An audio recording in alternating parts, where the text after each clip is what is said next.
It's a common Donald Trump trait, publicly rail against friends and foes alike. Your countries are going to hell. But later, in private meetings, take a far more conciliatory tone. So I really greatly respect the fact that you're here, and we're going to get it done.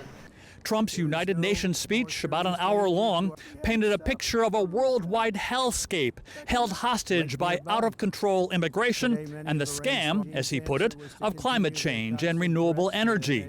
On the war in Ukraine, he repeated his demand that European nations wean themselves off of buying Russian oil. And after suggesting to the General Assembly again that the Ukraine war was mostly Europe's problem, and long suggesting Ukraine would have to give up territory to Russia, Trump once again seemed to reverse course later after a private meeting with Ukrainian President Zelensky, saying Ukraine, with the support of the European Union, could in fact win back all of Ukraine in its original form.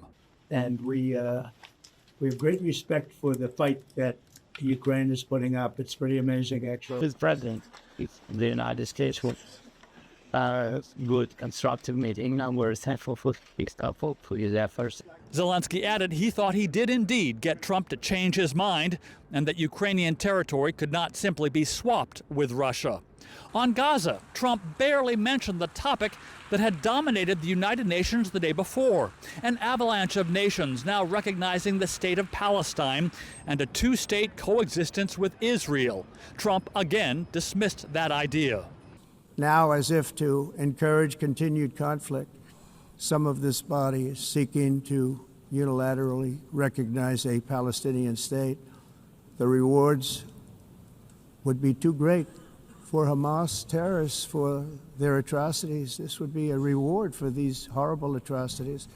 It doesn't appear Trump will change his mind on that, but later, in a private meeting with the leaders of Arab and Muslim majority nations, Trump struck an optimistic tone about ending the Gaza war. Gaza.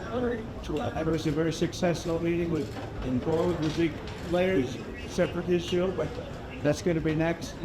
Separately, the Emir of Qatar, in his speech to the UN, laid into Israel, saying Israel's strike on Hamas leadership inside Qatar earlier this month was treacherous and proved that Israel was swapping peace for destruction. They see this war as an opportunity to expand settlements and change the status quo at the holy sites in Jerusalem. They also plot attacks in the occupied West Bank. This disposition is the goal of this war. President Trump also said he's okay with NATO nations shooting down Russian aircraft if they violate those nations' airspace. NATO has long wondered and worried about how Trump would feel about that. Andy Roesgen, TRT World, New York.